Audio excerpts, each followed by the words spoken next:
بسم الله الرحمن الرحيم الحمد لله رب العالمين الرحمن الرحيم مالك يوم الدين إياك نعبد وإياك نستعين اهدنا الصراط المستقيم صراط الذين أنعمت عليهم غير المغضوب عليهم ولا الضالين.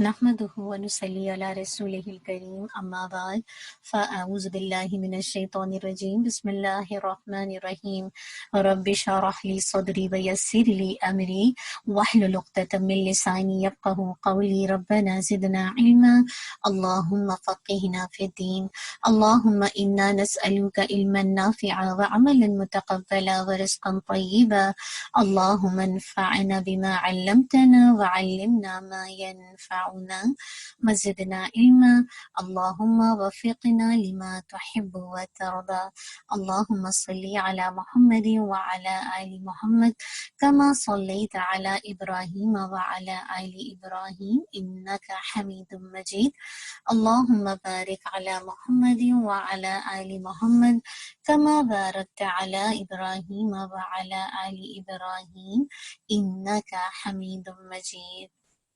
السلام علیکم ورحمۃ اللہ وبرکاتہ. مجھے امید ہے آپ سب خیر و عافیت سے ہوں گے. اللہ سبحانہ و تعالی آپ سب کو عافیت میں رکھے، بہترین ایمان کے ساتھ، آمین. انشاءاللہ اپنی نیتوں کا جائزہ لیں گے. اللہم اجعل عملی کلہ صالحا واجعلہ لوجہک خالصا ولا تجعل لأحد فیہ شیئا.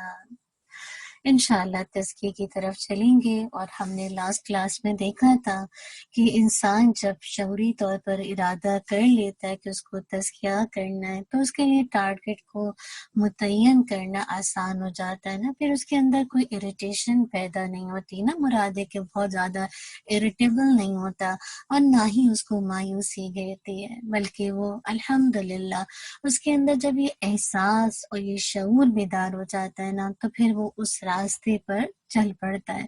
مراد یہ کہ اپنے آپ کو پیوریفائی کرنے کے لیے اللہ سے جہاں مدد چاہتا ہے وہاں ساتھ ساتھ اپنی جو ول پاور ہے اس کو بھی اسٹرانگ کرتا ہے نا.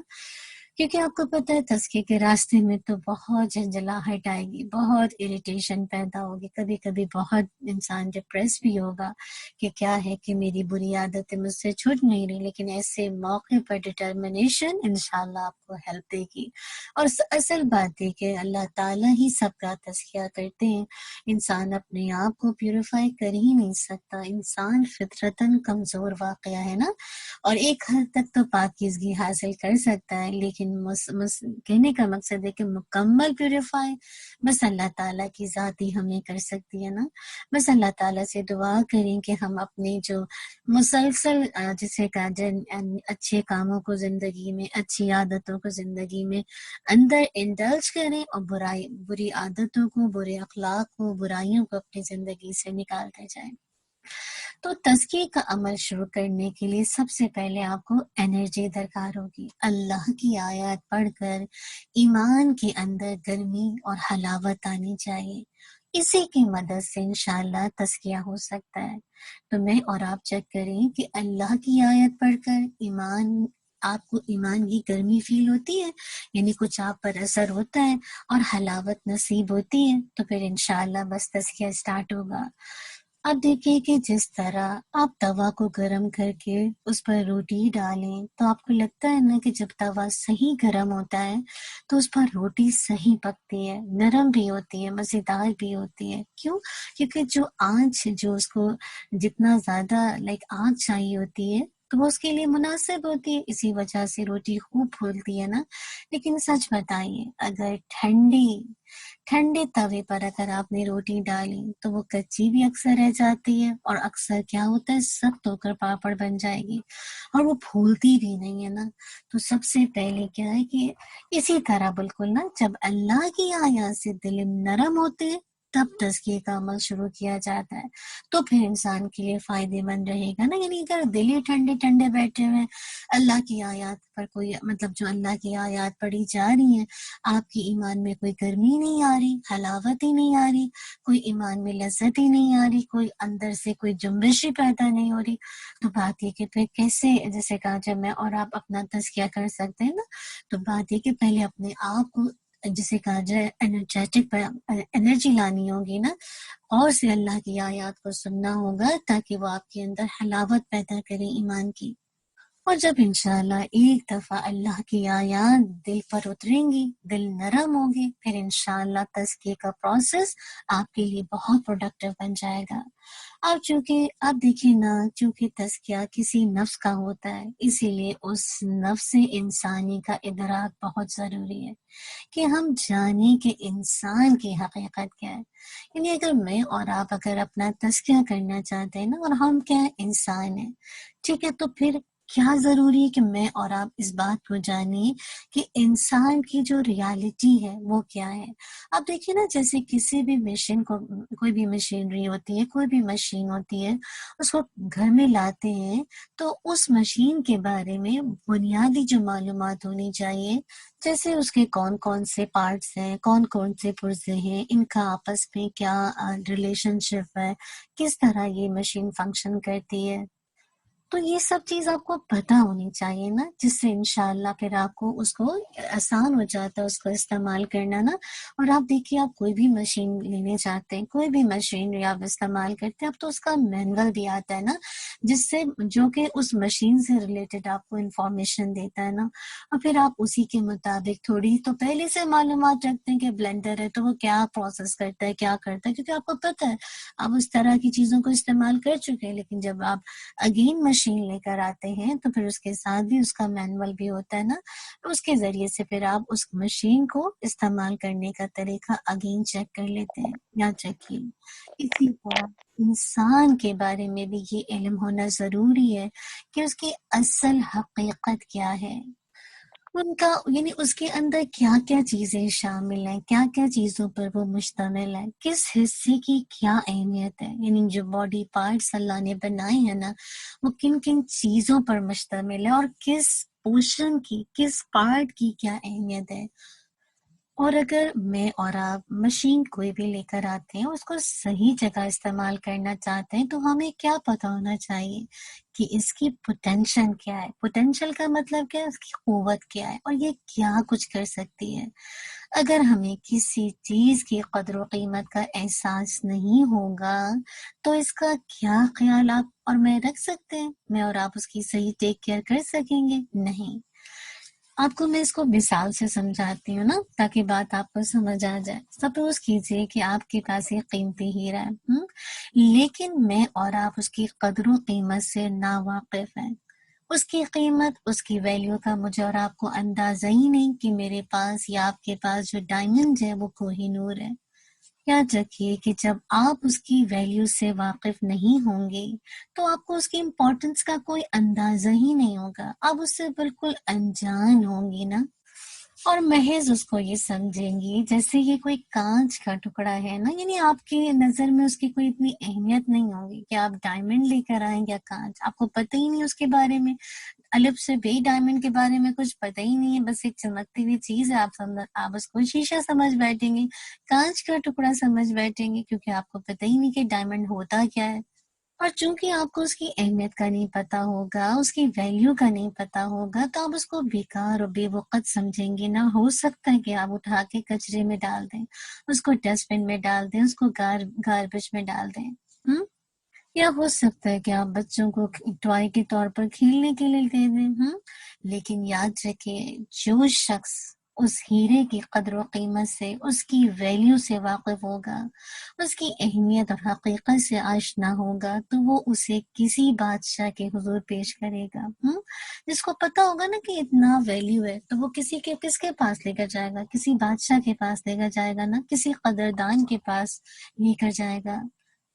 کیونکہ بادشاہی جسے کہا جائے انہی کا تعلق ہیرے اور جواہرات سے ہوتا ہے نا، یا وہ قدردان جو کہ ہیرے کے بارے میں جانتا، آپ اس کے پاس لے کر جائیں گے اور آپ اس سے پوچھیں گے کہ کیا اس کی ویلیو ہے نا، بالکل یاد رکھے اسی طرح اپنی ذات کو درست جگہ پر استعمال کرنے کے لیے میں اور آپ اگر چاہتے ہیں نا کہ میری اور آپ کی ذات درست جگہ پر استعمال کی جائے، تو مجھے اور آپ کو اپنے صحیح ہستی کی غلامی اختیار کرنے کی ضرورت ہے۔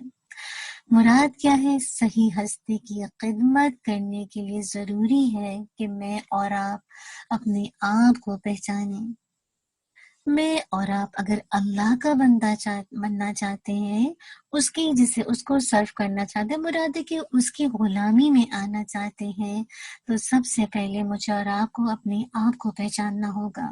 ہم سب میں سے ہر ایک کو پتا ہے کہ میں کون ہوں، کس قابل ہوں۔ کیا میں حقیر سا کانچ کا ٹکڑا ہوں جس کو کسی بھی جانور کے گلے میں باندھ دیا جائے یا کوئی کھلونے کے طور پر مجھے کھیلا جائے؟ کیا میں جانوروں کی غلامی کے قابل ہوں یا میں عائلہ وعرفہ ہوں، بہت قیمتی ہوں، ماسٹر پیس ہوں اپنے رب کا، یونیک ہوں، اتنا اعلیٰ ہوں کہ کسی بادشاہ کا غلام بننے کے قابل ہوں، کسی اعلیٰ ہستی کا غلام بننے کے قابل ہوں؟ تو جو قدر و قیمت ہماری اپنی نگاہ میں ہوگی، یاد رکھیے اسی کے مطابق ہم فیصلہ کریں گے۔ ہمیں اپنی جبلت کے تابع رہنا ہے یا اپنی روحانی وجود کی؟ میں اور آپ سوال کریں اپنے آپ سے، کیا اس ہستی کی غلامی کروں جو میرا رب ہے، جو کائنات کا بادشاہ ہے، یا دنیا کی معلومات کی، یا اپنے نفس کی؟ یہ فیصلہ تو اسی وقت ہو سکے گا جب مجھے اپنے بارے میں علم ہوگا، جب ہمیں اپنے بارے میں علم ہوگا کہ ہم کون ہیں، ہم کس قابل ہیں۔ یہ جو خود شناسی ہوتی نا، سیلف ریکگنیشن جو ہے، یہ انسان کو خدا شناسی، گاڈ ریکگنیشن میں مددگار ثابت ہوتی ہے۔ ہم اپنے آپ کو پہچانیں گے نا تو اپنے رب کی معرفت بھی حاصل کریں گے، اور اگر ہم اپنے آپ کو نہیں پہچانیں گے، یاد رکھیے، تو اپنے رب کو بھی نہیں پہچان پائیں گے۔ انسان کے وجود کے کئی پہلو ہیں، اب دیکھیے نا، ڈائمینشنز ہیں۔ ایک ہے انسان کی فطرت جو کہ نیچر ہے، جو کہ اللہ تعالیٰ نے میری اور آپ کی بنائی ہے، اور اس کے بارے میں اللہ تعالیٰ نے سورہ روم آیت 30 میں فرمایا ہے، فطرت اللہ التی فطر الناس علیہا، یہ اللہ کی بنائی ہوئی فطرت ہے جس پر کہ اللہ نے انسانوں کو بنایا ہے۔ اب دیکھیے کہ کچھ اقدار ایسی ہوتی ہیں جو انسان کسی کے سکھانے سے نہیں سیکھتا، بلکہ سیکھا سکھایا دنیا میں آتا ہے۔ کچھ اچھائیوں کی پہچان اس کے اندر موجود ہوتی ہے، جیسے آپ دیکھیے توحید، اللہ تعالیٰ نے انگرین کر دی ہے۔ اسی طرح حیا، اسی طرح اللہ کی فرما برداری کرنا، یہ انسان کی فطرت میں داخل ہے، انسان کی فطرت میں اللہ نے گون دیا ہے۔ اسی طرح علم کی طلب، دوسروں کو سکھانے کا جذبہ بھی انسان کی فطرت میں موجود ہے، اور پھر اپنا محاسبہ، اکاؤنٹیبلٹی کرنے کا احساس بھی انسان کے اندر موجود ہے۔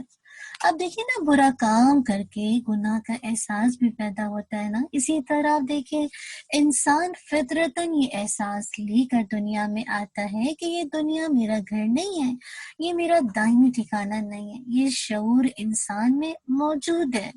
اب دیکھیے کہ اگر آپ سورۃ البقرہ آیت نمبر 30 سے 38 کا مطالعہ کریں نا، تو ان آیات میں آپ دیکھیے کہ تخلیق آدم علیہ السلام کا قصہ بیان ہے، اور ان آیات پر تھوڑا سا اگر آپ پونڈر کر لیں اور فکر کر لیا جائے تو بہت سی باتیں سمجھ میں آ جاتی ہیں۔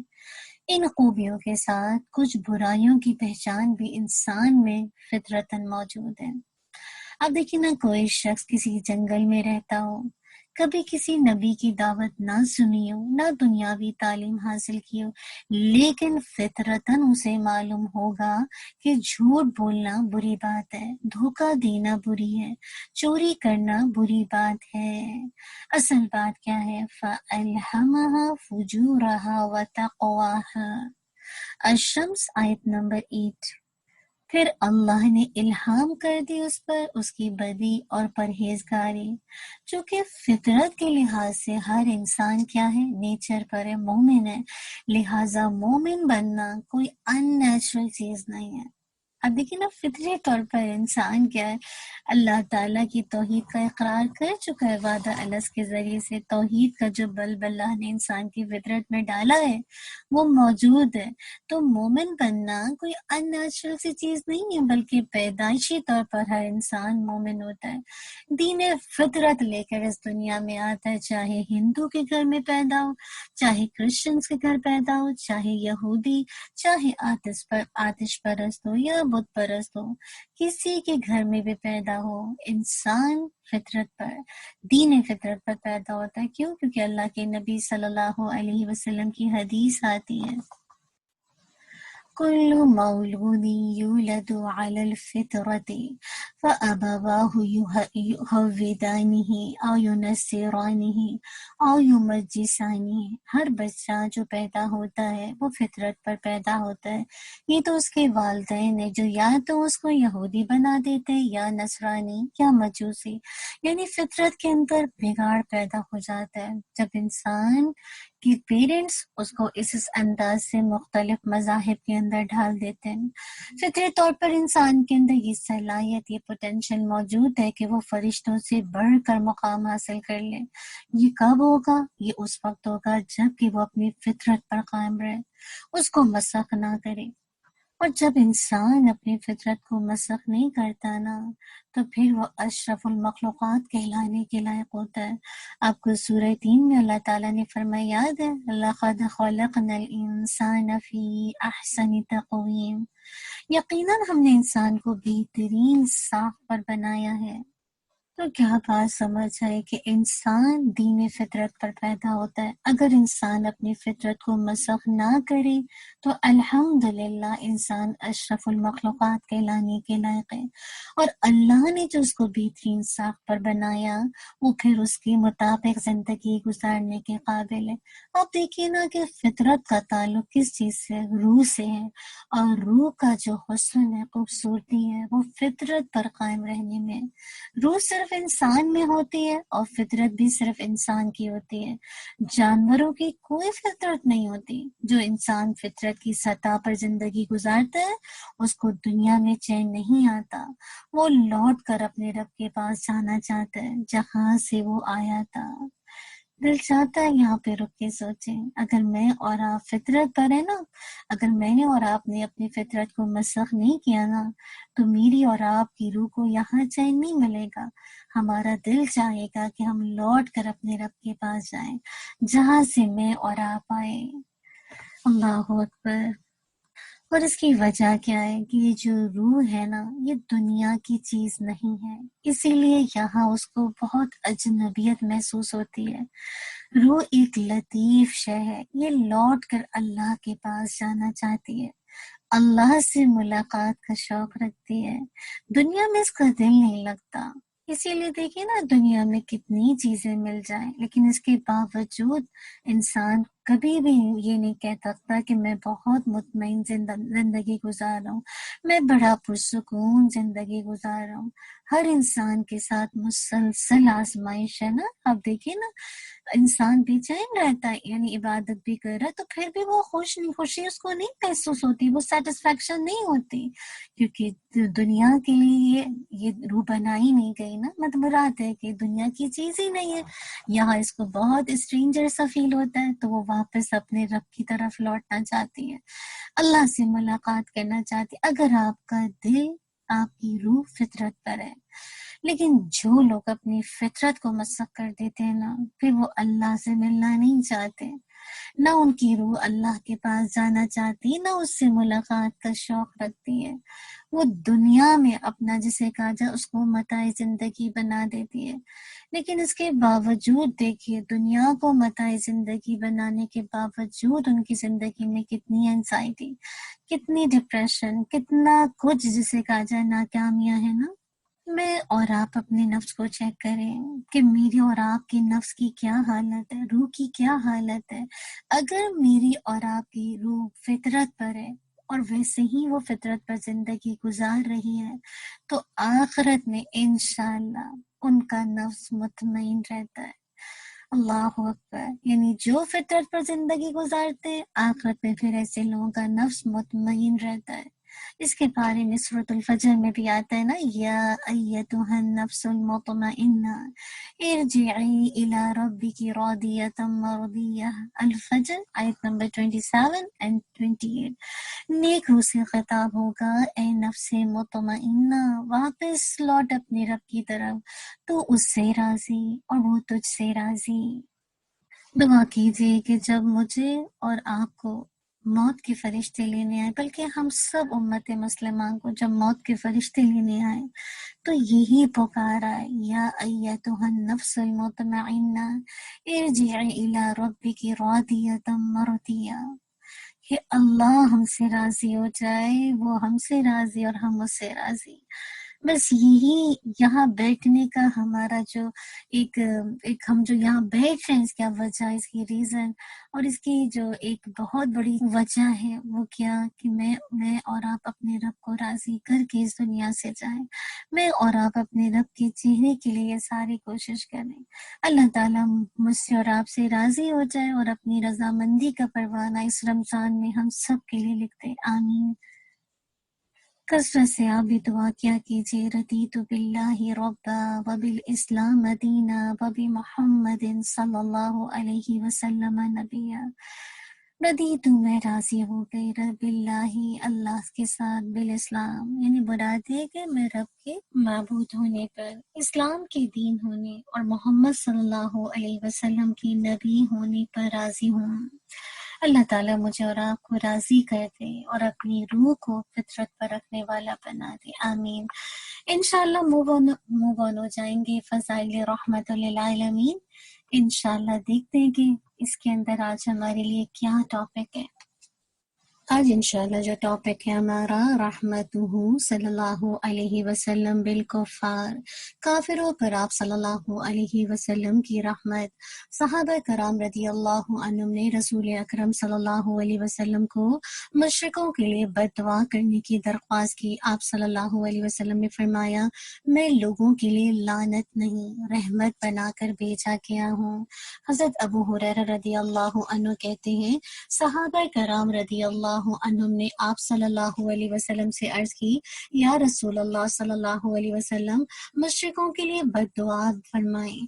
آپ صلی اللہ علیہ وسلم نے ارشاد فرمایا، میں لوگوں کے لیے لعنت کرنے والا بنا کر نہیں بھیجا گیا، رحمت بنا کر بھیجا گیا ہوں۔ دعا کیجیے میں اور آپ بھی لوگوں کے لیے رحمت کا ذریعہ بن جائیں، آمین۔ اسے مسلم نے روایت کیا ہے، اپنی زندگی کے سب سے زیادہ تکلیف دہ اور جگر پاش حادثہ پر بھی رسول اللہ صلی اللہ علیہ وسلم نے اپنی امت کے لیے دعائیں خیر ہی فرمائی۔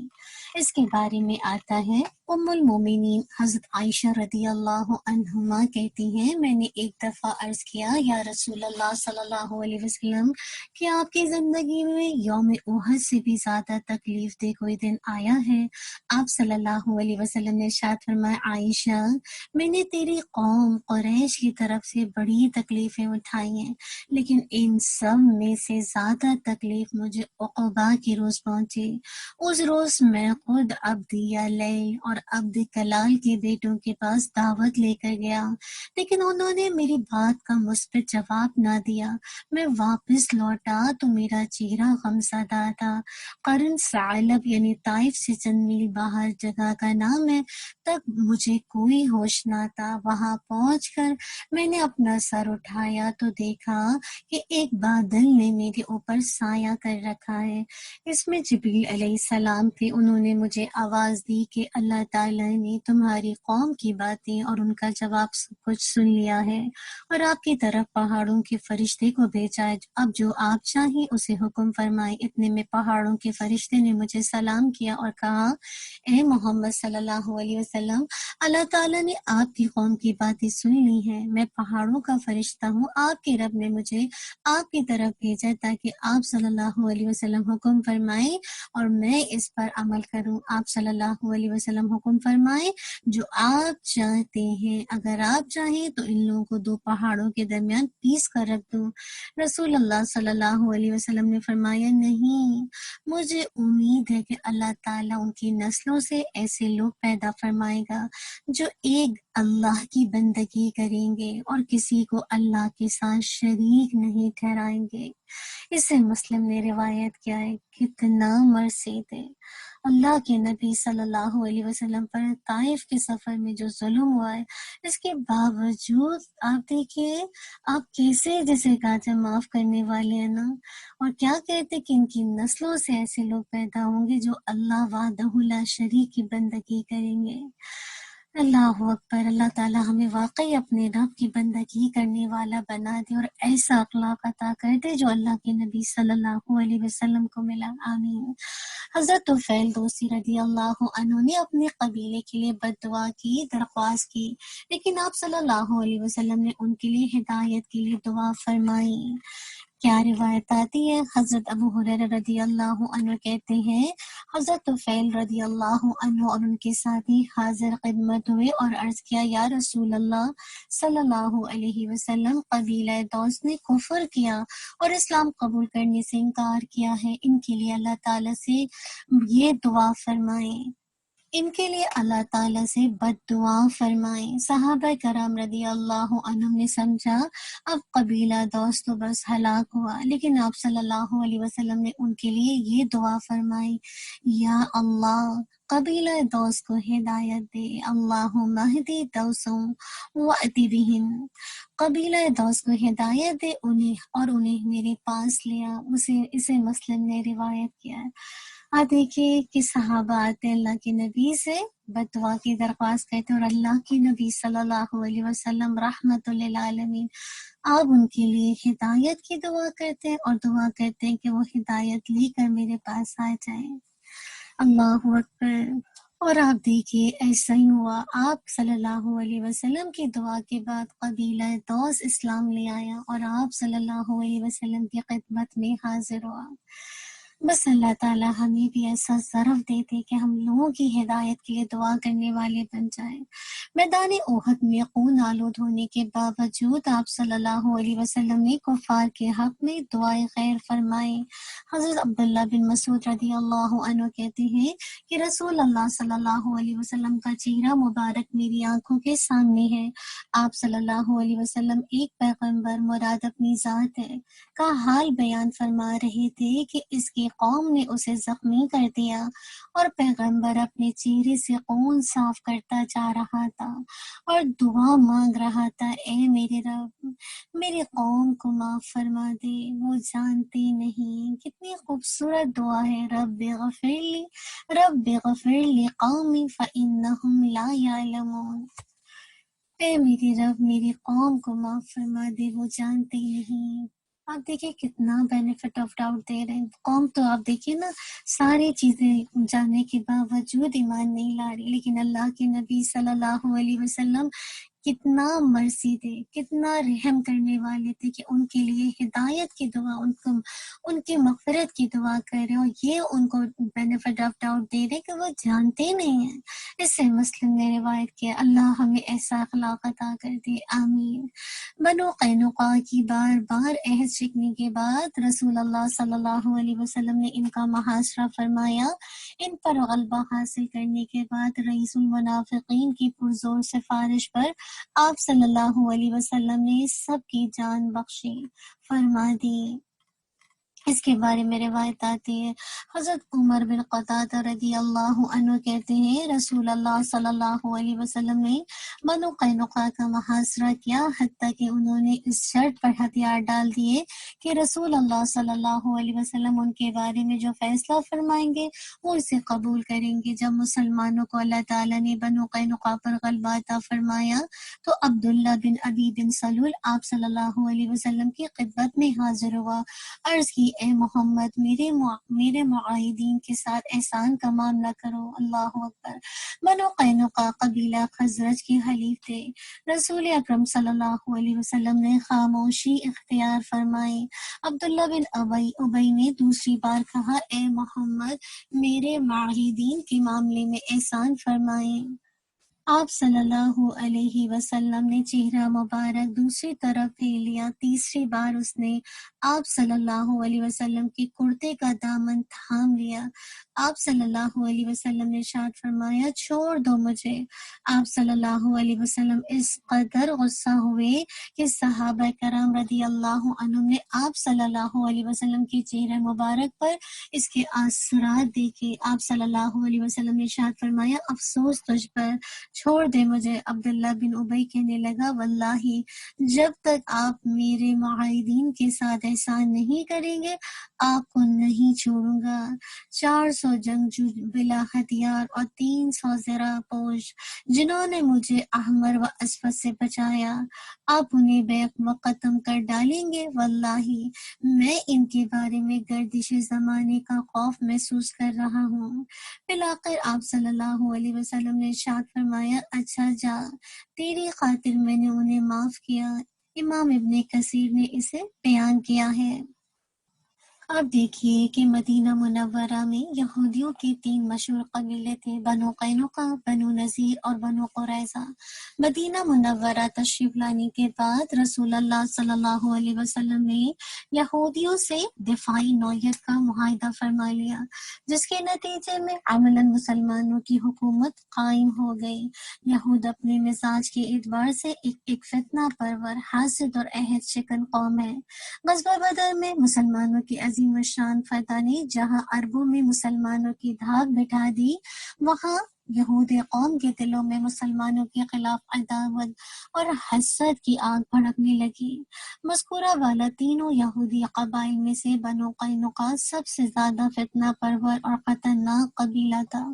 ان کی بار بار عہد شکنی اور قباستوں کے بعد رسول اللہ صلی اللہ علیہ وسلم نے انہیں جمع فرما کر امن و امان سے رہنے کی نصیحت فرمائی تو انہوں نے بغاوت اور سرکشی کا رویہ اختیار کیا اور کسی بھی عہد معاہدے کا لحاظ نہ رکھتے ہوئے جواب دیا، اے محمد صلی اللہ علیہ وسلم، دھوکے میں نہ رہنا، بدر بھی تمہارا سامنا قریش کے اناڑی اور جنگ سے ناآشنا لوگوں سے تھا۔ ہمارے ساتھ جنگ ہوئی تو تمہیں پتہ چل جائے گا کہ کیسی بہادر قوم سے واسطہ پڑا ہے۔ بنو قینقاع کا جواب کھلا اعلانی جنگ تھا، لہٰذا آپ صلی اللہ علیہ وسلم نے ان کا محاصرہ فرمایا اور صرف 15 دنوں میں بہادر قوم نے ہتھیار ڈال دیے۔ رسول اکرم صلی اللہ علیہ وسلم یہودیوں کو ان کی عہد شکنی کی سزا دینا چاہتے تھے، لیکن رئیس المنافقین عبداللہ بن ابی نے مسلمانوں کی بجائے یہودیوں کے مفاد کا تحفظ کیا۔ اصل بات تو یہ ہے نا کہ منافق کسی کے ساتھ وفادار نہیں ہوتا نا، جہاں فائدہ دیکھتا ہے وہیں منہ مار لیتا ہے۔ تو بات یہ کہ آپ دیکھیے کتنی عہد شکنی کی نا، اور کتنے عہدوں کو توڑا، خاص کر بنو قینقاع کی بات ہو رہی ہے نا، بہت زیادہ فتنہ پرور خطرناک قبیلہ تھا، اور کیسے عہدوں کو توڑتا تھا نا۔ لیکن بات ساری کیا ہے، اللہ تعالیٰ نے کیسے اس گروہوں کو، اس قبیلوں کو شکست دی نا۔ یہودی قبیلہ بنو نذیر نے رسول اکرم صلی اللہ علیہ وسلم کو قتل کرنے کا منصوبہ بنایا۔ آپ صلی اللہ علیہ وسلم نے انہیں سزا دینے کے بجائے بطور احسان ان کی جلا وطنی کی پیشکش قبول فرمائی۔ بنو نذیر کے حلیف قبیلہ بنو قریظہ کو آپ صلی اللہ علیہ وسلم نے بطور احسان معاف فرما دیا۔ اللہ اکبر، حلیف ہے نا دوست نے کیسے معاف کر دیا۔ عبداللہ بن عمر رضی اللہ عنہ کہتے ہیں، بنو نذیر اور بنو قریظہ یہودیوں کے 2 قبائل نے نبی اکرم صلی اللہ علیہ وسلم کے خلاف جنگ کی۔ آپ صلی اللہ علیہ وسلم نے بنو نذیر کو جلا وطن کر دیا اور بنو قریظہ کو احسان کرتے ہوئے وہیں رہنے دیا۔ اسے بخاری نے روایت کیا۔ بنو قریظہ پر رسول صلی اللہ علیہ وسلم کے اس احسان کا بدلہ بنو قریظہ نے یہ دیا کہ جنگ احزاب کے موقع پر مسلمانوں سے کھلی غداری کا ارتکاب کیا اور معاہدے کی خلاف ورزی کی۔ چنانچہ غزوہ احزاب کے بعد آپ صلی اللہ علیہ وسلم نے بنو قریظہ پر چڑھائی فرمائی اور بنو قریظہ کو ان کی درخواست پر حضرت سعد بن معاذ کے فیصلے کے مطابق سزا دے دی گئی، اور آپ کا فیصلہ بھی وہی تھا جو اللہ کا فیصلہ تھا ساتویں آسمان پر۔ آگے دیکھتے ہیں کہ کیا آپ دیکھیے نا یہاں پہ جو بات خاص کر کہی گئی نا کہ ظاہر بات ہے جب انسان اپنے کمٹمنٹ کو توڑتا ہے تو پھر اس کو جسے کہا جائے اس وطن سے نکالا جاتا ہے، اس کو نکالا جاتا ہے نا۔ آپ دیکھیے نا جو ٹریٹی ہوتی ہے، جو معاہدے ہوتے ہیں، اس کا پاس رکھنا پڑتا تھا، لیکن جب انسان اپنے معاہدے کو توڑتا ہے تو پھر کس انداز سے اللہ کی پکڑ آتی ہے۔ غزوہ بنی مصطلق سے واپسی پر ایک دیہاتی نے آپ صلی اللہ علیہ وسلم کو قتل کرنا چاہا۔ آپ صلی اللہ علیہ وسلم نے اس پر غلبہ حاصل کرنے کے بعد اسے معاف فرما دیا۔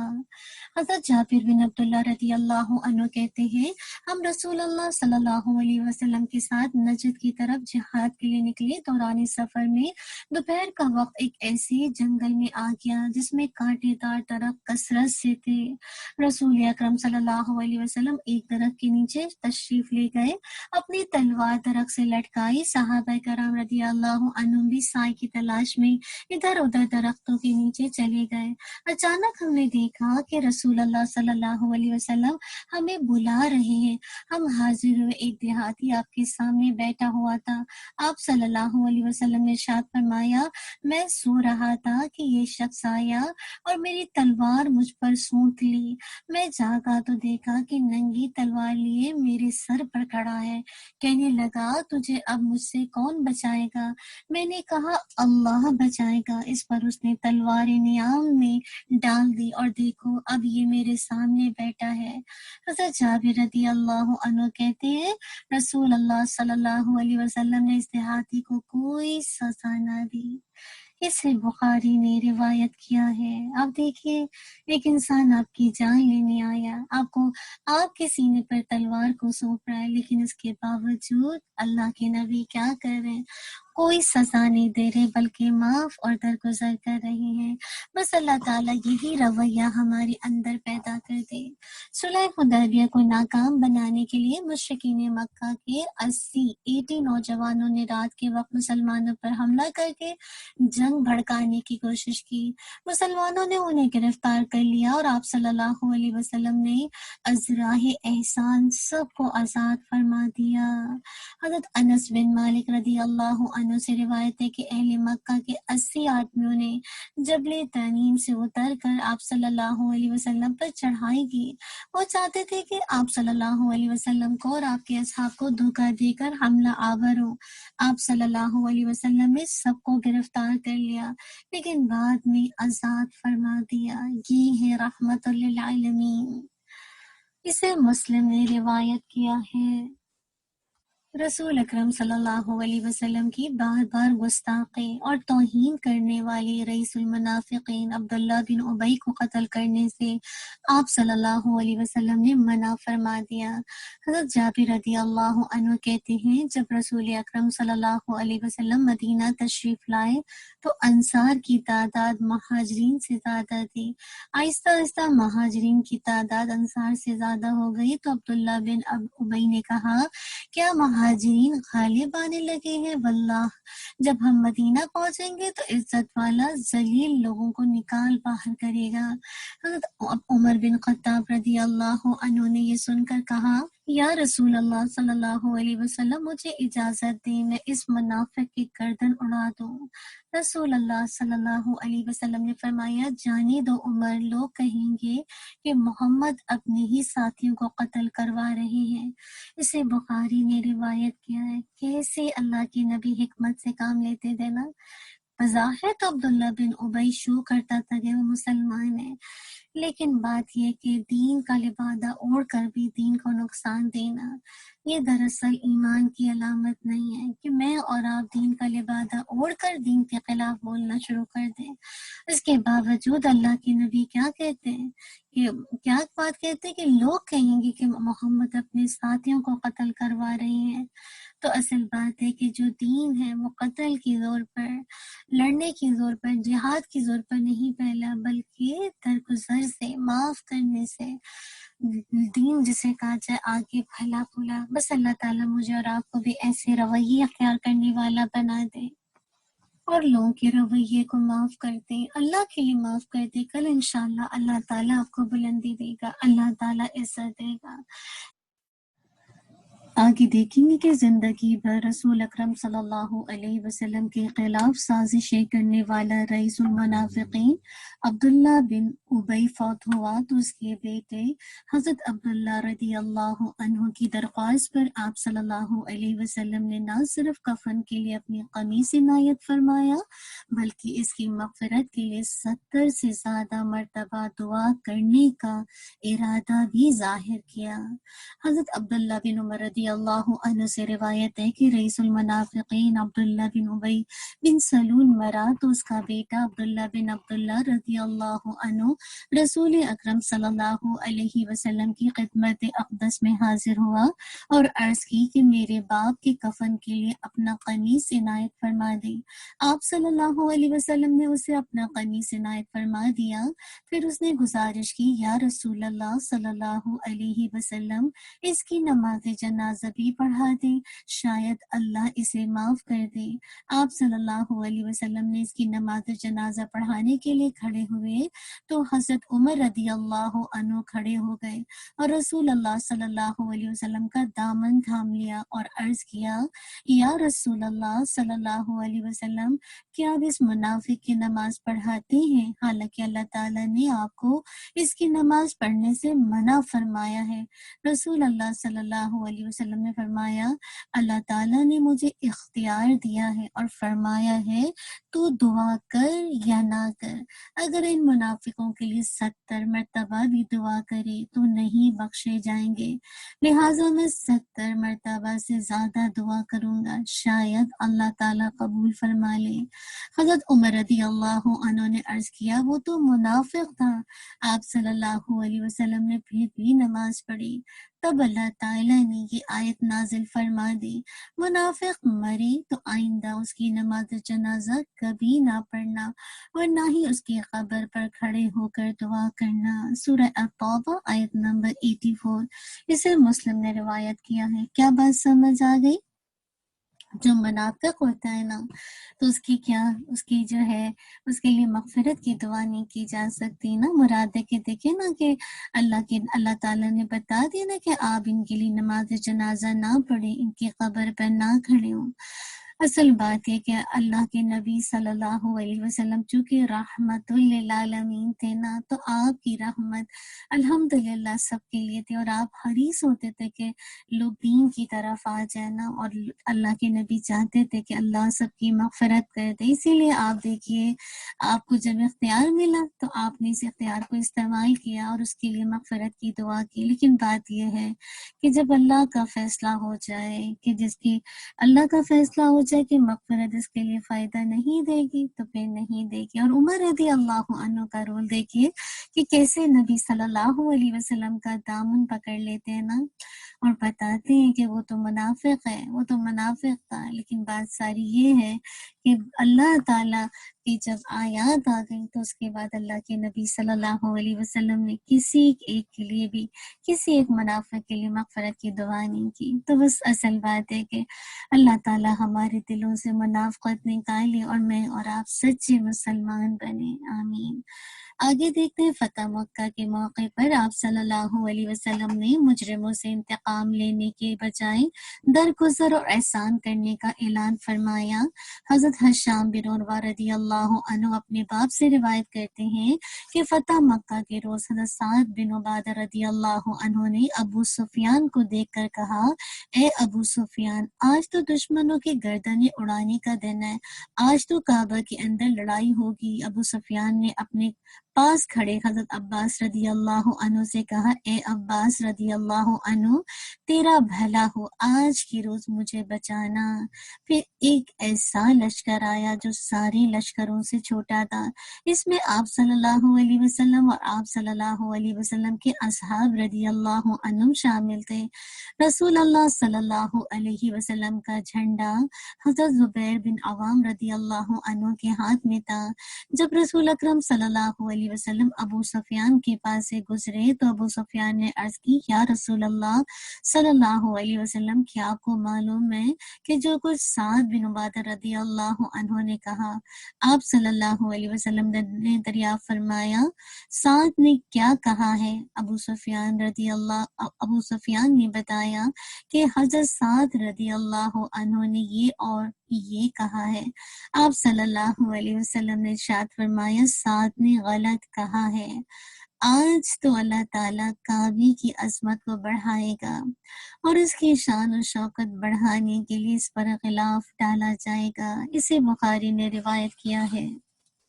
اب دیکھیے کہ کتنی بڑی فتح مکہ نا، اور ایسے موقع پر بھی اللہ کی نبی صلی اللہ علیہ وسلم لوگوں سے احسان کا معاملہ کرتے ہیں، درگزر کا معاملہ کرتے ہیں، ان سے بدلہ نہیں لیتے۔ مجھے وہ یاد آ رہا ہے یوسف علیہ السلام کا نا، لا تثریب علیکم اليوم، آج تم پر کوئی پکڑ نہیں، تم پر کوئی جسے کہا جائے ملامت نہیں۔ بات یہ ہے کہ اللہ کے نبی صلی اللہ علیہ وسلم اتنی رحمت للعالمین تھے، تو آپ نے فتح مکہ کے موقع پر آپ دیکھیے نا، اتنا نادر موقع تھا کہ اللہ تعالیٰ نے جو آپ کو بہترین فتح مکہ کی فتح نصیب فرمائی، ایسے موقع پر آپ چاہتے تو لوگوں سے انتقام لے سکتے تھے جنہوں نے آپ کو اتنی اذیتیں دی، اتنا آپ کو تکلیف دیا، لیکن آپ رحمت للعالمین تھے، تو آپ نے کتنی پیاری بات کہی نا۔ اور بات یہ کہ کیسے اللہ تعالیٰ نے کعبے کی عظمت کو اور بڑھایا نا، تو اصل بات یہ ہے کہ بس جو بھی الحمدللہ دیکھا جائے تو دین کا جو ایک اشاعت ہے نا، وہ اس کا جو نظر آتا ہے کہ کس انداز سے وہ پھیلا، وہ بیسیکلی معاف کرنے سے، درگزر کرنے سے، احسان کا رویہ کرنے سے۔ بس اللہ تعالیٰ ہمیں بھی دین کو ایسے ہی لوگوں تک پہنچانے والا بنا دے۔ آگے دیکھتے ہیں، سقوط مکہ کے بعد رسول اکرم صلی اللہ علیہ وسلم نے ہر اس شخص کی جان بخشی کا اعلان کر دیا جو اپنے گھر کا دروازہ بند کر لے یا ہتھیار ڈال دے۔ اس کے بارے میں آتا ہے حضرت ابو ہریرہ رضی اللہ عنہ سے روایت ہے کہ جب رسول اکرم صلی اللہ علیہ وسلم مکہ میں داخل ہوئے تو آپ صلی اللہ علیہ وسلم نے اعلان فرما دیا کہ جو شخص اپنے گھر میں داخل ہو جائے اس کے لیے امن ہے، اور جو ہتھیار ڈال دے اس کے لیے بھی امن۔ اللہ اکبر۔ اسے ابو داؤد نے روایت کیا۔ دیکھیں نا کتنا پیارا ایک پرنسپل بتا دیا کہ جو گھر میں داخل ہو جائے گا، مراد ہے کہ وہ رہنا چاہتا ہے تو الحمدللہ اس کے لیے بھی امن ہے، اور جو لڑائی نہیں کرنا چاہتا، اپنے ہتھیار ڈالنا چاہتا ہے، اس کا مطلب ہے کہ وہ آپ کے ساتھ ہے، اس کے لیے بھی امن ہے۔ سبحان اللہ، ایسا سلوشن اگر آج کی جو ہمارے لیڈرز ہیں عوام دینا، تو کتنے لوگ ہیں جو دین کی طرف الحمدللہ اللہ کی رحمت سے آنا شروع ہو جائے۔ بس اللہ تعالی ہمیں حکمت عطا کر دے، آمین۔ فتح مکہ کے موقع پر آپ صلی اللہ علیہ وسلم نے اپنی جانی دشمن ابو سفیان بن حرب کی تمام جرائم معاف فرما کر ان کا اسلام قبول فرما لیا۔ ابو سفیان فتح مکہ کے موقع پر مسلمان ہوئے تھے نا، اب دیکھیے کیا کچھ کتنی لڑائیوں میں آپ کی شانہ بشانہ تھے، لیکن تمام جرائم کو معاف کر دیا اور ان کا اسلام لانا قبول فرما لیا۔ پھر آپ صلی اللہ علیہ وسلم نے بطور اعزاز حضرت سفیان رضی اللہ عنہ کے گھر میں داخل ہونے والوں کو بھی معاف فرمانے کا اعلان فرما دیا، یعنی جو ابو سفیان رضی اللہ عنہ کے گھر میں پناہ لے گا ان کو بھی معاف کر دیا جائے گا۔ سبحان اللہ۔ مسجد حرام میں داخل ہونے والوں کو بھی آپ صلی اللہ علیہ وسلم نے معاف کرنے کا اعلان فرمایا۔ حضرت عبداللہ بن عباس بن عبد المطلب رضی اللہ عنہما فتح مکہ کے روز ابو سفیان بن حرب کو لے کر رسول اللہ صلی اللہ علیہ وسلم کی خدمت میں ظہران کے مقام پر حاضر ہوئے، اور ابو سفیان بن حرب نے اسلام قبول کر لیا۔ حضرت عباس رضی اللہ عنہ نے آپ صلی اللہ علیہ وسلم کی خدمت میں عرض کیا، یا رسول اللہ صلی اللہ علیہ وسلم، ابو سفیان اعزاز پسند آدمی ہے، اسے کوئی اعزاز عطا فرما دیں۔ آپ صلی اللہ علیہ وسلم نے ارشاد فرمایا، ٹھیک ہے، جو شخص ابو سفیان کے گھر میں داخل ہو جائے اس کے لیے امان ہے، جو شخص اپنے گھر کا دروازہ بند کر لے اس کے لیے امان ہے، اور جو شخص مسجد میں داخل ہو جائے اس کے لیے امان ہے۔ اسے ابو داؤد نے روایت کیا۔ کیسے لوگوں کو امن نصیب ہو گیا نا، اور دین اسی پیس، ہمارے جو دین اسلام ہے وہ پیس کا نمونہ ہے، یعنی صرف امن ہی امن ہے۔ اللہ تعالی ہمیں لوگوں کو یہ رخ دین کا دکھانے والا بنا دے، آمین۔ سقوط مکہ کے بعد بیت اللہ شریف میں داخل ہونے کے لیے رسول اکرم صلی اللہ علیہ وسلم نے کنجی بردار کعبہ عثمان بن طلحہ سے چابی طلب فرمائی، اور بیت اللہ شریف سے باہر نکلنے کے بعد چابی دوبارہ عثمان بن طلحہ کے حوالے کر دی۔ اللہ اکبر، یہ اخلاق چاہیے نا۔ محمد بن اسحاق کہتے ہیں کہ فتح مکہ کے بعد رسول اللہ صلی اللہ علیہ وسلم کعبۃ اللہ کے دروازے پر کھڑے ہو گئے اور قریش مکہ کو مخاطب کر کے فرمایا، اے جماعت قریش، تمہارا کیا خیال ہے؟ میں تم سے کیا سلوک کرنے والا ہوں؟ انہوں نے جواب دیا، بھلائی کا سلوک، تم بلند ظرف بھائی اور بلند ظرف بھائی کے بیٹے ہو۔ آپ صلی اللہ علیہ وسلم نے ارشاد فرمایا، جاؤ تم سب آزاد ہو۔ پھر آپ صلی اللہ علیہ وسلم مسجد میں تشریف لائے۔ حضرت علی رضی اللہ عنہ آپ کے ساتھ کھڑے تھے اور کعبے کی چابی حضرت علی رضی اللہ عنہ کے ہاتھ میں دی۔ حضرت علی رضی اللہ عنہ نے درخواست کی، یا رسول اللہ صلی اللہ علیہ وسلم، اللہ آپ پر رحمت فرمائے، حجاب اور سقایت دونوں خدمات ہمارے سپرد فرما دیں۔ رسول اللہ صلی اللہ علیہ وسلم نے دریافت فرمایا، عثمان بن طلحہ کہاں ہے؟ عثمان بن طلحہ کو بلایا گیا۔ آپ صلی اللہ علیہ وسلم نے ارشاد فرمایا، عثمان، یہ لو کعبے کی چابی۔ آج کا دن نیکی اور وفا کا دن ہے۔ ابن کثیر نے البدایہ و نہایہ میں اس کا ذکر کیا ہے۔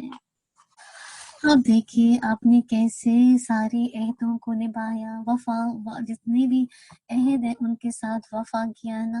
اور آپ دیکھیے حالانکہ یہ عثمان جو بن طلحہ ہیں، جب اللہ کے نبی صلی اللہ علیہ وسلم مکہ میں رہتے تھے، اس وقت جب آپ نے چابی مانگی تھی کعبہ کی تو انہوں نے دینے سے انکار کر دیا۔ لیکن آپ دیکھیے اللہ کے نبی صلی اللہ علیہ وسلم چونکہ رحمت للعالمین تھے اور ان کے پاس کعبے کی چابی تھی تو آپ نے واپس انہیں کو دے دی اور کہا کہ آج کا دن نیکی اور وفا کا دن ہے۔ یہ ہوتا ہے ایمان، یہ ہوتا ہے اسلام، کہ انسان ہر ایک کو اس کا حق دے۔ اور دیکھیے کیسے وفا کی ہے نا۔ بس اللہ تعالی ہمیں بھی ایسے ہی عہدوں کی وفا کرنے والا بنا دے، آمین۔ فتح مکہ کے روز رسول اللہ صلی اللہ علیہ وسلم کے حلیف قبیلہ بنو خزاعہ نے پرانے قتل کا بدلہ لینے کے لیے بنو لیث کا ایک آدمی قتل کر دیا۔ آپ صلی اللہ علیہ وسلم نے بنو خزاعہ کو نہ صرف قتل سے روکا بلکہ فاتح ہونے کے باوجود مقتول کی دیت خود ادا فرما کر انسانی جان کے احترام کی انتہائی منفرد اور تابندہ مثال قائم فرمائی۔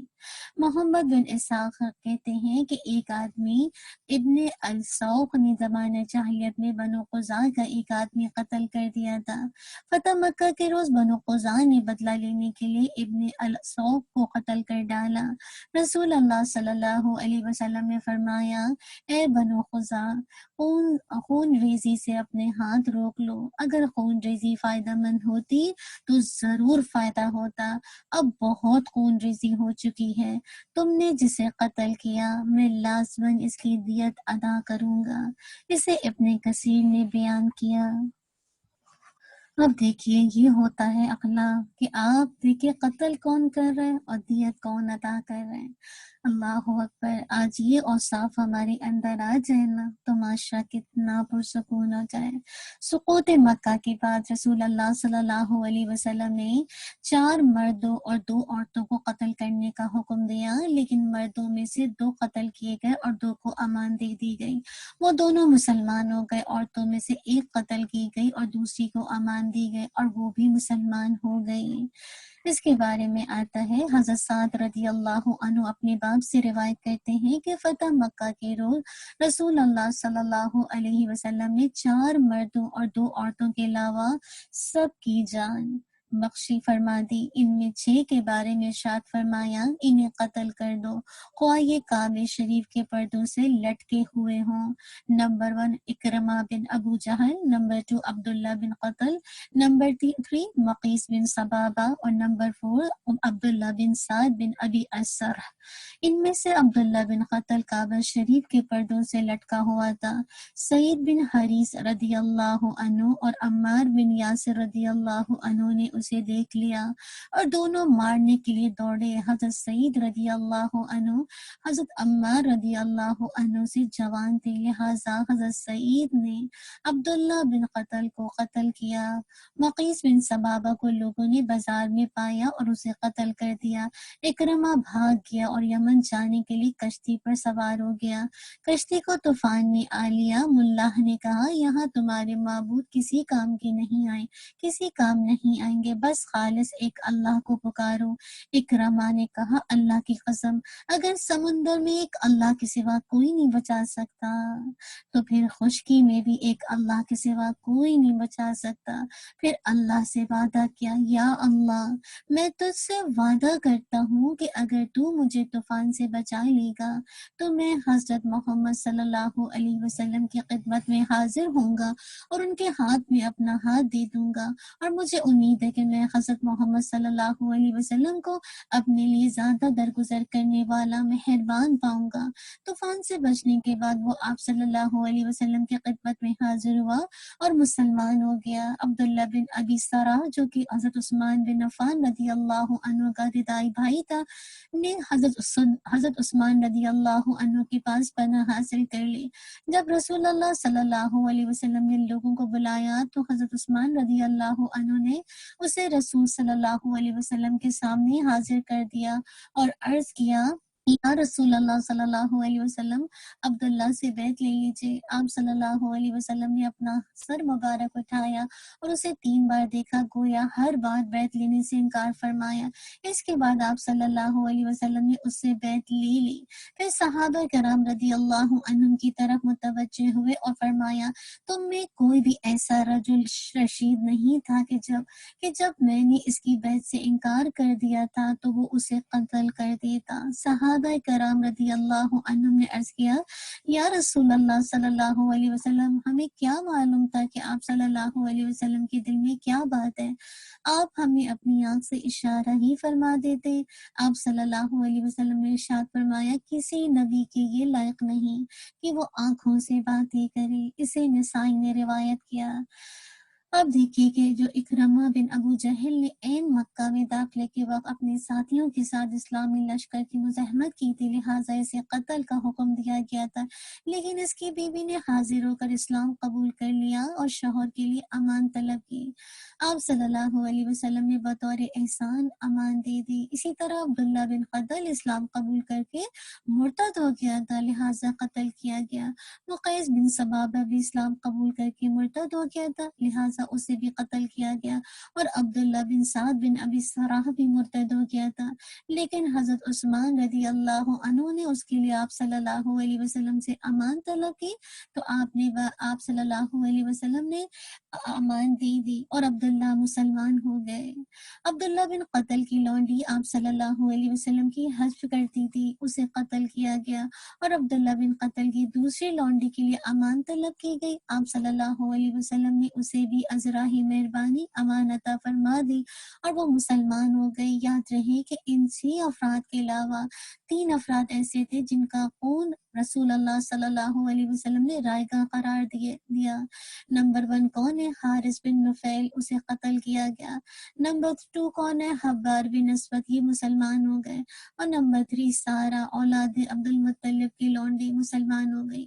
گویا آپ صلی اللہ علیہ وسلم نے 9 افراد کے قتل کا حکم دیا، جن میں صرف 4 قتل کیے گئے اور 5 کی ازراہی عفو و درگزر یعنی جان بخشی کر دی گئی۔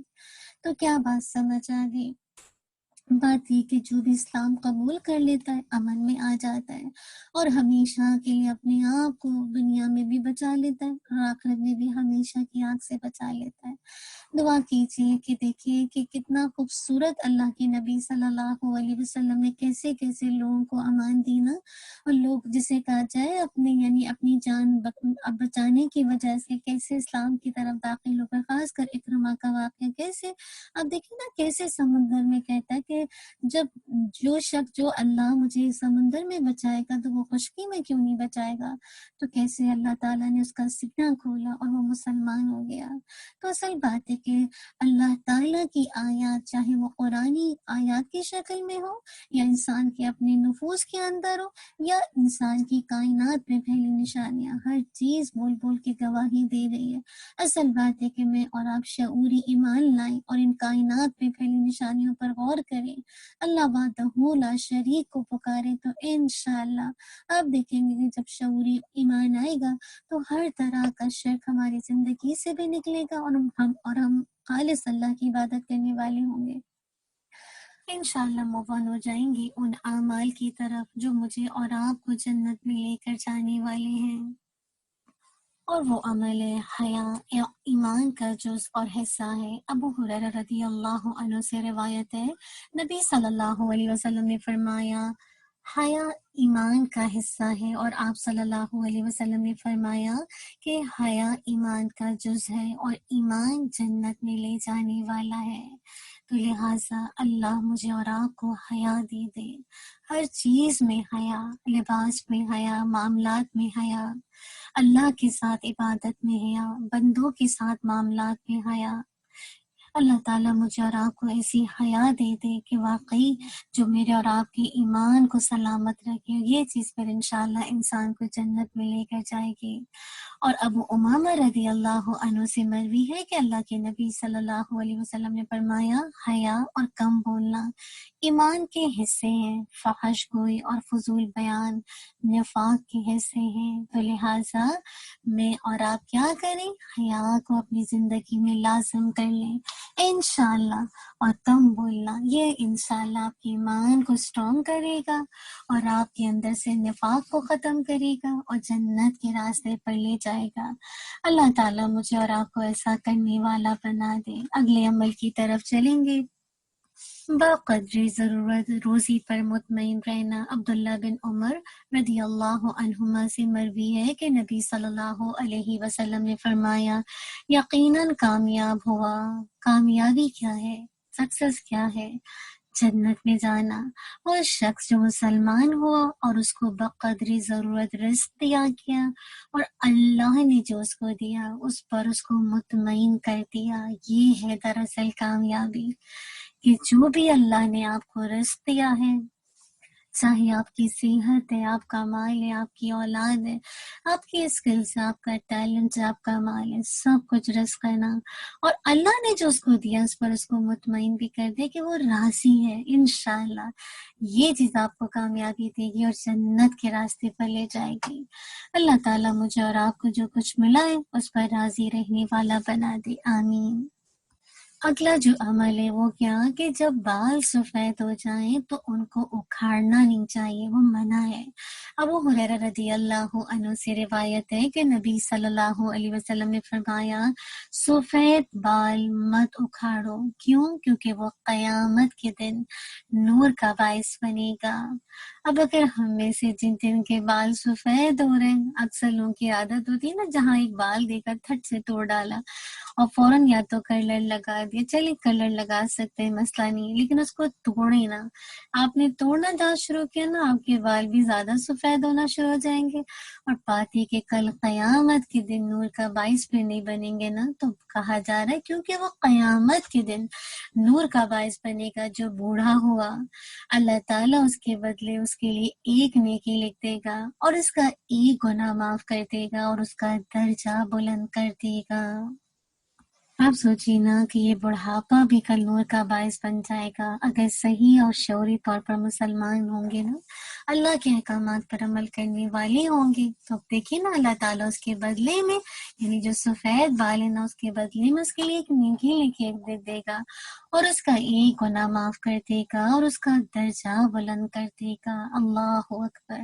اب سوچیں نا، جب نیکی لکھی جائے گی، گناہ معاف ہوں گے، درجہ بلند ہوگا، تو کہاں جائیں گے؟ اللہ کی رحمت، جنت میں۔ آمین۔ اگلی چیز مجھے اور آپ کو جو جنت میں لے جائے گی وہ ہے دنیا سے بے رغبتی، دنیا سے بے رغبت ہو جانا۔ سہل بن سعد رضی اللہ عنہ سے روایت ہے کہ نبی صلی اللہ علیہ وسلم نے فرمایا، جو کچھ دنیا میں ہے اس سے بے رغبت ہو جاؤ۔ میں اور آپ بھی اگر ایسا کر لیں تو سوچیں نا کیا ہوگا، اللہ تجھ سے محبت کرنے لگے گا، اور اگر اللہ کی محبت مجھے اور آپ کو مل گئی تو بس بیڑا پار ہو گیا۔ اور جو کچھ لوگوں کے ہاتھ میں ہے اس سے بے رغبت ہو جاؤ، لوگ تجھ سے محبت کریں گے۔ بس محبت کا گڑ بتا دیا گیا۔ اگر آپ چاہتے کہ اللہ تعالیٰ آپ سے محبت کرے اور تو پھر کیا کریں؟ دنیا سے بے رغبت ہو جائیں، اور اگر چاہتے ہیں کہ لوگ آپ سے محبت کریں تو لوگوں کے پاس جو کچھ ہے نا اس سے بے رغبت ہو جائیں۔ انشاءاللہ یہ بے رغبتی آپ کو جنت کے راستوں کی طرف لے جائے گی، اللہ کی محبت کے راستوں کی طرف لے جائے گی۔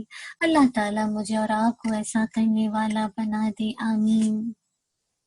اگلا عمل دیکھیے کہ اللہ کی رضا کے لیے بھائیوں کی زیارت اور بیمار کی عیادت کرنا۔ ابو ہریرہ رضی اللہ عنہ سے روایت ہے کہ نبی صلی اللہ علیہ وسلم نے فرمایا، جس شخص نے کسی بیمار کی عیادت کی یا اللہ کی رضا کے لیے اپنے بھائی کی زیارت کی تو اس کو ایک پکارنے والا پکار کر کہتا ہے، تجھے مبارک ہو اور تیرا چلنا مبارک ہو اور تجھے جنت میں اترنے کی جگہ میسر آئے۔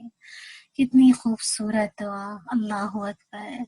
ایسے ہی کاموں کی وجہ سے جنت نصیب ہوتی ہے، اور اللہ کے لیے محبت کرنا، آپس میں مل بیٹھنا اور ایک دوسرے پر خرچ کرنا، یہ بھی جنت میں جانے کا ذریعہ۔ معاذ بن جبل رضی اللہ عنہ سے روایت ہے کہ میں نے رسول اللہ صلی اللہ علیہ وسلم کو یہ فرماتے ہوئے سنا، اللہ تبارک و تعالیٰ نے فرمایا، میری رضا و خوشنودی کی خاطر دو آپس میں محبت کرنے والوں اور دو آپس میں مل بیٹھنے والوں، دو ایک دوسرے کی زیارت کرنے والوں اور دو ایک دوسرے کے لیے خرچ کرنے والوں کے لیے میری محبت واجب اور لازم ہو جاتی ہے۔ اللہ اکبر۔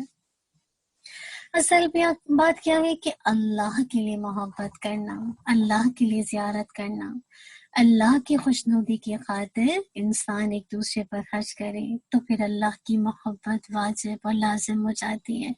اور جب اللہ کی محبت واجب اور لازم ہو جائے تو انسان کو کس راستے پر لے جائے گی؟ جنت کا راستہ آسان کر دے گی۔ اگلا عمل جو جنت میں لے جانے والا ہے کہ جس نے اپنے پڑوسیوں کو تنگ نہ کیا بلکہ ان پر صدقہ کیا۔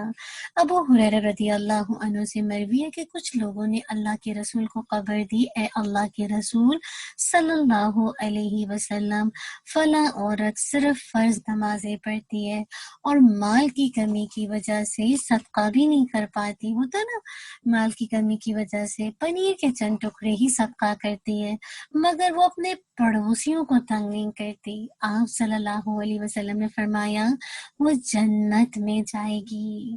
تو لہٰذا ایک اور عمل کیا کہ پڑوسیوں کو اذیت نہ دینا بلکہ ان پر صدقہ کرنا، اور یہ صدقہ کرنا بھی آپ کو جنت میں لے کر جائے گا۔ آس پاس دیکھیں کون سا پڑوسی ہے، کہاں کچھ آپ، رمضان کا مہینہ ہے، کیا کچھ آپ آپس میں نیبرہڈ میں بھیج سکتے ہیں، اسی نیت سے کہ یہ عمل جنت میں لے جانے والا ہے۔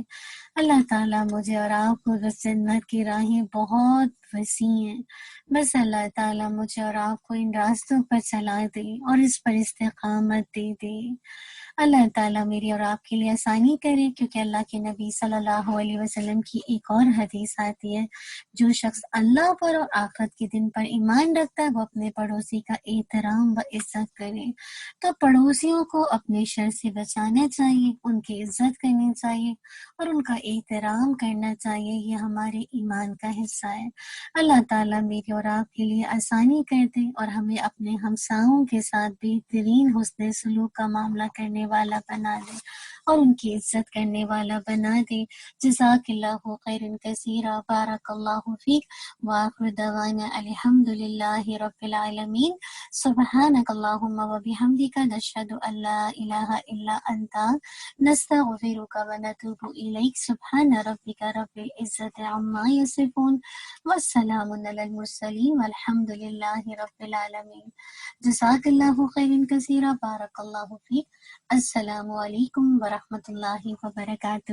اگر آپ میں سے کوئی بہن اپنی فیلنگ شیئر کرنا چاہتی ہیں، پلیز اپنا ہینڈ ریز کر دیجیے۔ السلام علیکم ورحمۃ اللہ وبرکاتہ۔ وعلیکم السلام ورحمۃ اللہ وبرکاتہ۔ کیسی ہیں آپ سسٹر فاطمہ؟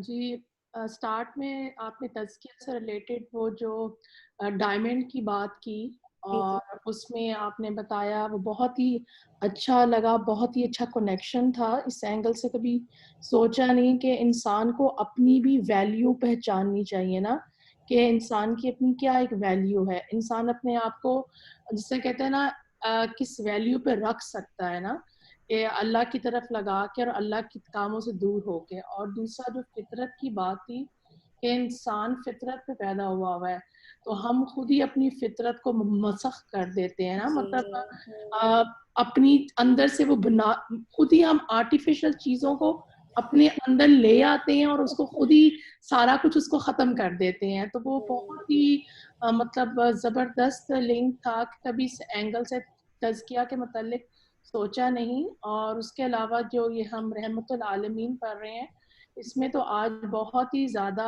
نبی کریم صلی اللہ علیہ وسلم کے مطلب دیکھا کتنا وہ رحم کرنے والے، درگزر کرنے والے۔ اور وہ جو لاسٹ جو واقعہ تھا اکرمہ کا، کہ انہوں نے 3 دفعہ نہیں اس سے بیعت لی اور پھر انہوں نے اس کی بیعت اس کو مطلب کر لی نا۔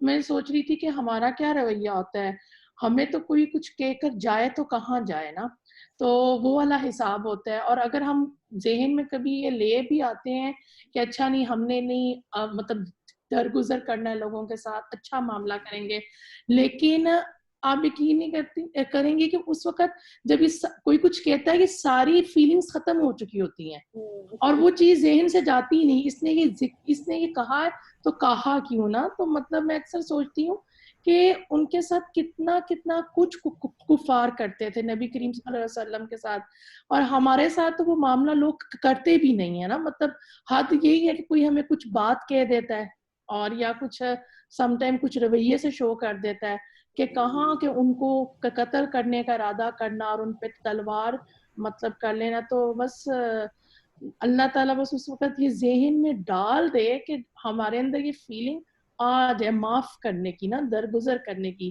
لیکن وہ آ نہیں پاتی ہے۔ اور پھر دوبارہ چھوٹی باتوں کو لے کے نا رپیٹ کرتے رہتے ہیں، بار بار رپیٹ کرتے رہتے ہیں، اور دل میں نے دیکھا وہ پکی ہو جاتی ہیں آپ کے نا۔ اور اگر آپ وہ نیت کریں بھی نا، کیونکہ مسلسل رپیٹ کرتے ہیں، تو میری اپنی بھی یہ غلطی ہے، اپنے اندر بھی یہ چیز پائی جاتی ہے۔ تو انشاءاللہ اللہ سے دعا ہے کہ اللہ تعالیٰ اس چیز کو ختم کر دے اور ہمیں صحیح معنوں میں لوگوں کے ساتھ معاملہ کرنے والا بنا دے، اور یہ ذہن میں رکھیں کہ اس کے بدلے ہمیں ملنا کیا ہے نا آخرت میں۔ اور جو جنت والے اعمال ہیں وہ تو الحمدللہ جب سے یہ سیریز شروع ہوئی ہے بہت ہی زیادہ اچھے ہیں، وہیں کافی پہ کوشش بھی کی ہے عمل کرنے کی، بس اللہ تعالیٰ اس میں استقامت بھی دے۔ تو یہ خاص طور پہ جو محبت والا تھا نا، کہ اللہ کی محبت چاہتے ہو تو دنیا سے بے رغبتی ہو جائے نا، اور اگر لوگوں کی محبت چاہتے ہو تو وہ میں دیکھ رہی تھی کہ ہم لوگ الٹ کام کرتے ہیں۔ ہم مطلب لوگوں کی جو محبت کے چکر میں ہر چیز سے بے رغبت ہو جاتے ہیں نا، مطلب بے رغبت نہیں، مطلب انہی کے ساتھ نکل پڑتے ہیں۔ تو بہت ہی اچھا اصول ہے۔ تو سوری ٹائم زیادہ لے لیا، بولنے کا موقع ملا مجھے، تو میں نے کہا کم ہی موقع ملتا ہے تو میں آج شیئر کروں کہ الحمدللہ بہت ہی اچھے اعمال سارے ہی بہت اچھے ہیں اور بہت ہی آئی اوپننگ ریمائنڈرز ہیں الحمدللہ. بارک اللہ نادیہ، بہت ماشاء اللہ اچھا آپ نے بتایا. اور واقعی جیسے تزکیے کا جو چل رہا ہے سیریز ہماری، یہ بہت ٹائم ٹیکنگ ہے نا. اور کل ہی ہم نے دیکھا تھا کہ ہم جسے کہا جائے اوپر جائیں گے پھر گریں گے، پھر اوپر جائیں گے گریں گے، مگر اپنی ڈٹرمنیشن کو ختم نہیں کرنا کہ بالکل اوفینڈ ہو کے کام کو چھوڑ دینا ہے. بس اللہ تعالیٰ سے استقامت مانگنی ہے اور اللہ سے دعا کرتے رہنا ہے. بس اللہ تعالیٰ ہم سب کو اپنا تزکیہ بہترین انداز سے کرنے والا بنائے. اور وہی بات ہے کہ مطلب اگر قرآن کی آیات پہ ہم غور کرنا تو لنک ہے. میں یہ سوچی تھی کہ اللہ تعالیٰ نے جہاں یہ آیت کو مینشن کیا، ساتھ ہی مینشن کیا لیس للانسان الا ما سعی، انسان کے لیے نہیں ہے مگر اس کی کوشش نا.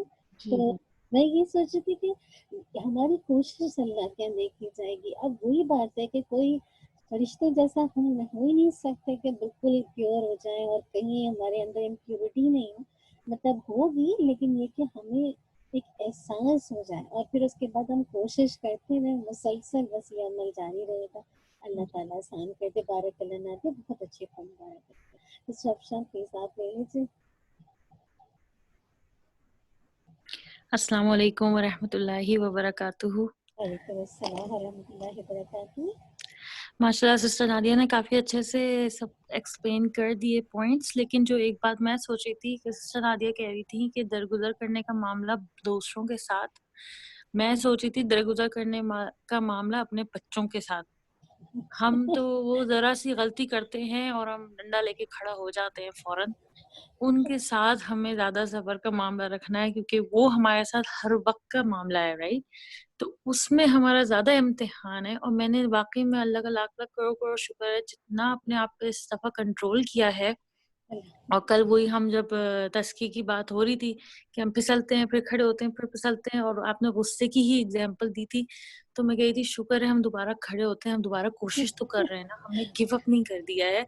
اور پھر اسی طرح تو میں نوٹ کر رہی ہوں بچوں میں بدلاؤ آ رہا ہے. بچے جو ہیں وہ خود سمجھ رہے ہیں بات کو، اور مطلب آپ کا پھر ایک انداز بدل جاتا ہے جب آپ ان پہ نا زبر یا زور سے کام نہیں لینا ہے، آپ نے ان کے ساتھ درگزر کا معاملہ کرنا ہے. معصوم ہیں بچے ہیں. مسئلہ یہ ہے کہ انسان کی یہ فطرت ہے شاید کہ اپنے سے جو نچلا ہوتا ہے نا اس پہ اپنا سارا زور نکالتا ہے. اور ہمارے انڈر ہمارے بچے معصوم آتے ہیں تو وہ سارے اس کا نا شکار بنتے ہیں ہمارے دن بھر کی تھکن کا، یا کوئی ہم پہ فرسٹریشن نکالتا ہے ہم ان پہ نکال دیتے ہیں. تو اللہ کا لاکھ لاکھ شکر ہے اس پہ کنٹرول کریں گے تو ان میں بھی پھر ان کے رویوں میں بھی تو بدلاؤ آتا ہے. تو اس لیے یہ درگزر کا معاملہ میں دیکھ رہی تھی. اور اللہ نے بھی قرآن میں بھی ہم نے کتنی آیتیں پڑھی کہ معاف کر دیں، درگزر کریں، مطلب ان کو مہلت دیں. تو وہ سب چیزیں ریلیٹ کرتی ہیں ماشاءاللہ. تو اللہ میں بس ہمارے لیے آسانی کرے. اور سب سے آخری بات میں تو دل الحمدللہ خوش ہو گیا، اتنے اچھے پڑوسی ہیں میرے ماشاءاللہ ماشاءاللہ کہ میں نے کہا چلو ہم سب اسی معاملے کے ذریعے جو ہیں وہ جنت پہنچ جائیں کہ ایک دوسرے کے ساتھ بہترین معاملات ہیں ہمارے. اللہ کا لاکھ لاکھ کروڑ کروڑ شکر ہے. بہت خوشی ہوئی وہ سن کے، دل خوش ہو گیا. جزاک اللہ خیرن کثیرہ. واقعی آپ نے دیکھا اسپیشلی بچوں کے معاملے میں خاص کر دیکھیے نا، اس کی اگر آپ اس کو انٹر لنک کیجیے تو مجھے سورہ تغابن یاد آ رہی تھی. اور سورہ تغابن میں جو بات مینشن تھی نا، خاص کر ازواج اور اولاد کے حوالے سے، اگر آپ کو یاد ہے ہم نے دورہ قرآن میں کیا تھا کہ تمہاری جی جو ازواج ہیں، تمہاری جو اولاد ہیں وہ دشمن ہیں. ضرور تو تم ان سے ڈرو. وَإِن تَعْفُوا وَتَصْفَحُوا وَتَغْفِرُوا، یہ 3 پوائنٹ ہے. کیا کرو؟ درگزر کرو، جیسے ان کو اگنور کرو، معاف کر دو.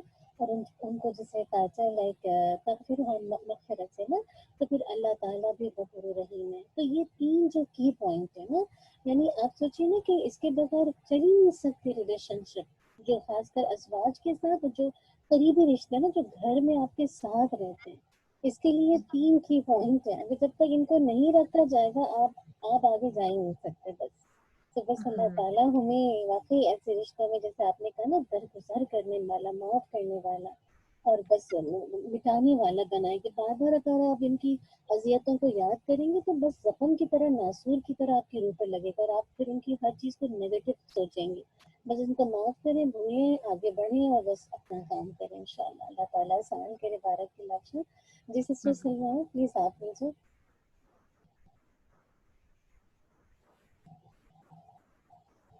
ہلو جی السلام علیکم ورحمۃ اللہ وبرکاتہ. برکت. وعلیکم السلام ورحمۃ اللہ وبرکاتہ. فاطمہ وہ 2-3 باتیں جو ہے وہ تم نادیہ نے بالکل کہہ دی اور افشا نے بھی وہی بات کہہ دی. کل ہم بات بھی کر رہے تھے کہ بچوں کے ساتھ درگزر والی چیز جو ہے نا بڑا وہ ہے، وہی ہمارے سب سے سافٹ ٹارگیٹ ہو جاتے ہیں. اور کبھی کبھی میں سوچتی ہوں کہ ہم بھی اس عمر میں جو ہے نا اتنے نہیں تھے تو ہم وہ ایکسپیکٹ کرنے لگتے ہیں اپنا لیول تو بچوں کا لیول ہے اور عمر بھی وہی ہے اور ایکسپیرینس بھی وہی ہے. تو ان کے ساتھ جو ہے بہت زیادہ ضبط اور صبر کی اور اس کی ضرورت ہے، درگزر کی، معاف کرنے کی، وعفو وصفو والی بات جو ہے نا دہراتے رہے اپنے لیے. ایک تو وہ بات تھی، وہ انہوں نے اتنی اچھی ایکسپلین کر دی. دوسری ایک جو بات تھی وہ مجھے بہت ڈر لگ رہا ہے کیونکہ آج میرا بہت آپ کی بات سننے کے بعد نا دماغ عجیب سا ہو گیا. رسول اللہ صلی اللہ علیہ وسلم کی جو ہم نے پڑھی ہمیں پتا بھی تھی، لیکن جو ریوائیو ہوئی بہت اچھی طرح سے کہ وہ کتنا درگزر کرتے تھے اور کافروں کے لیے بھی جو ہے وہ بد دعا نہیں کرتے تھے، جو ان کو سخت اذیت دیتے تھے ان کے لیے بھی نہیں کی. لیکن آپ کو شاید پتا ہو تھوڑا بہت، انڈیا میں جو ہے آج کل بہت ہی زیادہ حالات خراب ہے، بہت زیادہ بے انتہا. تو مطلب اتنا ظلم جسے کہتے ہیں نا، اتنا ظلم ہو رہا ہے کہ جس کی کوئی حد نہیں. وہاں پہ جو پورا ایک چھوٹا سا بریف میں 2 لفظوں میں بتاؤں گی کہ جیسے پولیس بھی انہیں کی ہے، انہوں نے پورے جتنے بھی جو امپورٹنٹ جتنے بھی وہ ہوتے ہیں نا، عدالت ہے آپ کی جو کچھ بھی ہے، وہ ساری جتنی آرگنائزیشن ہے سب پہ اپنے لوگ بٹھا دیا اور سب خود جھوٹے الزام لگا لگا کے مسلمانوں کو جو ہے وہ اٹھا کے جیلوں میں ڈالنا، ظلم کرنا، روزے میں بڈھے بوڑھے بچوں کو مارنا، عورتوں کے ساتھ زیادتی، مطلب ایکسٹریم پہ ہو رہا ہے. ایک وہاں پہ قانون انہوں نے امپلیمنٹ کرنا چاہا تھا جو ابھی ہوا نہیں، کریں گے یہ کہ مسلمانوں کو اٹھا کے ڈیٹینشن سینٹر میں ڈالو. تو اس کے خلاف جو لوگوں نے پروٹیسٹ کیا اس میں ہندو مسلمان سب تھے اس کے خلاف، لیکن یہ کہ انہیں مسلمان انہوں نے ٹارگٹ کر لیے تھے.